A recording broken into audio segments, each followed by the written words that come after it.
जब नाश मनुज पर छाता है सबसे पहले विवेक मर जाता है। और वही विवेक पाकिस्तान का मर गया जब उसने दिल्ली पर हमला करने की नापाक कोशिश कर दी। भारतीय फौज ने वो हमला तो नहीं होने दिया, लेकिन पाकिस्तान ने अपने आतंकी इतिहास में मानो अपने ताबूत में आखिरी कील को ठोक दिया, क्योंकि उसके बाद भारत का जो जवाब है वो पाकिस्तान को सदमे में ला चुका है। पूरा पाकिस्तान खौफ में है।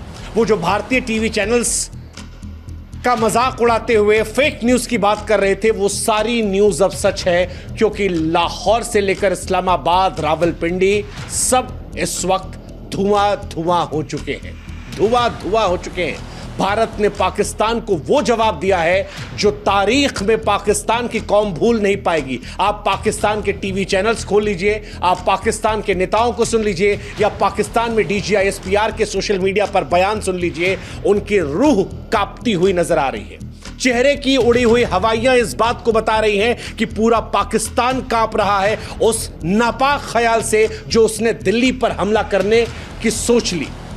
और ये पाकिस्तान को महंगा पड़ेगा, क्योंकि भारत ने जब ऑपरेशन सिंदूर चलाया था तब उसे लास्ट वार्निंग दी थी कि इस बार हमला हम सिर्फ आतंकवादी ठिकानों पर कर रहे हैं। पाकिस्तान अपनी आतंकी गतिविधियों को रोक दो। अगर भारत के खिलाफ साजिशों को नहीं रोकोगे तो अंजाम इतना भयावह होगा कि सदियों तक उस त्रासदी के जख्म से उभर नहीं पाओगे।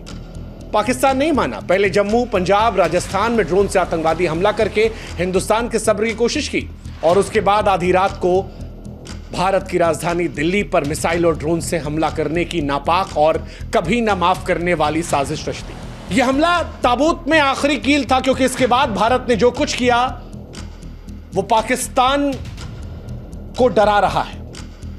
भारत के विश्वस्तरीय एयर डिफेंस सिस्टम ने हरियाणा के सिरसा में पाकिस्तान के अटैक को नाकाम कर दिया, लेकिन इसके थोड़ी देर बाद भारत ने जो जवाबी कार्रवाई की है वो पाकिस्तान की फौज के मनोबल को चूर चूर कर दी है। दुनिया को भारत की सैन्य ताकत, तकनीकी श्रेष्ठता दिखा दी है।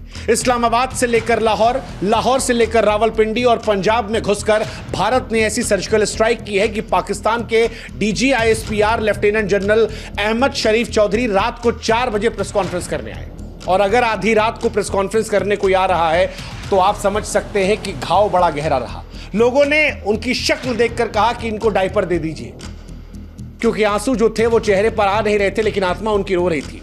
उनका चेहरा घबराया हुआ था, आवाज जो थी वो कांपती हुई थी, चेहरे पर हवाइयां उड़ी हुई थी। बौखलाहट ये साफ बता रही थी कि दिल्ली पर नापाक हमले का ख्याल जो है उसका भारत ने कितना करारा जवाब दिया है, कैसा अप्रत्याशित जवाब दिया है, और ऐसा जवाब दिया है कि पूरा पाकिस्तान धुआं धुआं हो गया है। वो जो 10-12 घंटे पहले सोशल मीडिया पर अपनी पीठ ठोक रहे थे, अब कांपती जबान से, डर से सिकुड़े चेहरे और मनोबल के साथ हार का मातम मना रहे थे। पाकिस्तान में रावलपिंडी में जनता जो है वो सड़कों पर उतर आई थी। नेता सोशल मीडिया पर बकवास कर रहे थे, टीवी चैनल में एंकर्स जो हैं वो मरने मारने की बात कर रहे थे, लेकिन उस वक्त भी उनकी जबान जो है लड़खड़ा रही थी। पाकिस्तान ने कोशिश की उसके बाद भारत पर अटैक करने की, लेकिन भारत का एयर डिफेंस सिस्टम पाकिस्तान को शर्मिंदा कर रहा है, और पाकिस्तान ने चाइना से जो सामान खरीदा था वो भी उनको शर्मिंदा कर रहा है। लाहौर का पूरा एयर डिफेंस सिस्टम खत्म हो चुका है, और साथ ही खत्म हो चुका है पाकिस्तान के 3 प्रमुख एयरबेस, नूर खान एयरबेस रावलपिंडी का, रफीकी एयरबेस शोरकोट का, और मुरीद एयरबेस चकवाल का। इन तीनों जगहों को हिंदुस्तान ने खत्म कर दिया। यहां पर जितने सामान थे, हथियार थे, रडार सिस्टम था, वो सब कुछ धुआं धुआं हो गया। और ये सब कुछ इसीलिए क्योंकि पाकिस्तान दिल्ली को निशाना बना रहा था। अभी तक बॉर्डर एरियाज में लड़ाई चल रही थी, लेकिन पाकिस्तान ने अब तक की अपनी सबसे बेवकूफ़ी और आत्मघाती साजिश को अंजाम दिया। दिल्ली पर आप ड्रोन से अटैक करेंगे, बैलिस्टिक मिसाइल दगाएंगे, दिल्ली पर जहां संसद है, रक्षा मंत्रालय है, अहम जगह है। क्या मकसद था दिल्ली पर हमला करने का? भारत को नुकसान पहुंचाना, दुनिया में बदनामी, नागरिकों में दहशत फैलाना। खबर तो यहां तक है कि कुछ चीन और आतंकी संगठनों ने मिलकर चाल चली थी। हालांकि इसको लेकर जांच पड़ताल जो है वो चल रही है, कितना सच कितना फसाना वो पता लग जाएगा। लेकिन पाकिस्तान ने दिल्ली को निशाना बनाकर भारत की संप्रभुता को जब ललकारने की कोशिश की, लाखों जिंदगियों को खतरे में डालने की कोशिश की, तो यह भारत की उस लाल रेखा को पार करने जैसा था जो भारत नहीं सहने वाला था। भारत ने इसके बाद पाकिस्तान को तबाह कर दिया। भारत ने इस बार जो जवाब दिया है उसने पाकिस्तान को शर्मसार किया है। लेकिन सिरसा में जो हुआ वो भारत के लिए खतरनाक हो सकता था अगर भारत का एयर डिफेंस सिस्टम स्ट्रांग नहीं होता, क्योंकि आधी रात के अंधेरे में आसमान चमक रहा था, धमाकों की आवाजें आ रही थी, मलबा गिरता दिखा। सोशल मीडिया पर लोग हैरान थे। यह तो भारत के देसी मिसाइल सिस्टम की ताकत थी कि सब कुछ काबू में रहा। भारत की सैन्य शक्ति ने भारत के लोगों को सुरक्षित रखा, लेकिन पाकिस्तान की करतूत ने बताया कि वो शांति का दुश्मन है। शांति का दुश्मन है। जम्मू में हमला करना, पंजाब में हमला करना, राजस्थान में ड्रोन हमला करना और अब दिल्ली में साजिश करने से पाकिस्तान ने उस फुल फ्लेजेड वॉर को खोल दिया है जो अब तक भारत संकोच कर रहा था। हालांकि भारत ने इस बार भी पाकिस्तान के सैन्य ठिकानों को ही निशाना बनाया है। अभी भी भारत मानो संदेश दे रहा है कि तुम्हारे लोगों पर हम हमला नहीं कर रहे। अभी भी हमने जो तुम्हें बर्बाद किया है वो तुम्हारी फौज के इलाकों को बर्बाद किया है जो जंग में जायज है। लेकिन पाकिस्तान ने जो दिल्ली में हमला करने की कोशिश की थी वो नाजायज थी, पाकिस्तान की तरह। और उसी की वजह से भारत का जवाब ऐसा था कि जब सोशल मीडिया पर वीडियोस आए तो सारे एयरबेस धुआं धुआं थे, आग की लपटें आसमान छू रही थीं। स्थानीय लोग डरे सहमे थे। पेशावर में 5 धमाकों की खबर आई, एक सैन्य गोदाम तबाह हो गया। सियालकोट में पाकिस्तानी सेना के वरिष्ठ अधिकारी जनरल नासिर खान मारे गए। सूत्रों का दावा है कि जजुआ आतंकी संगठनों जैसे लश्कर-ए-तैयबा, जैश-ए मोहम्मद, इन तमाम ने मिलकर जो साजिशें रची थी, अब पाकिस्तान उसमें फंस चुका है। भारत के स्वदेशी ड्रोन जो है वो उसे तबाह कर रहे हैं और पाकिस्तान पर ऐसा कहर बरप रहा है कि पाकिस्तान परेशान है। पाकिस्तान इसलिए भी परेशान है क्योंकि पाकिस्तान के रडार सिस्टम भारत की ड्रोन को पकड़ नहीं पा रहे, वो पूरी तरह से नाकाम है। पाकिस्तान का एयर डिफेंस सिस्टम पूरी तरह लाचार है। कईयों का तो मानना है कि भारत ने साइबर वॉर के जरिए पाकिस्तान के रडार और कमांड सेंटर को जाम कर दिया था, जिसकी वजह से उसकी रक्षा प्रणाली कागज की शेर बनकर रह गई और जब हमारे ड्रोन यहां से गए तो वो बेखबर थे। इसी वजह से उनको इतना भारी नुकसान जो है वो देखने को मिला।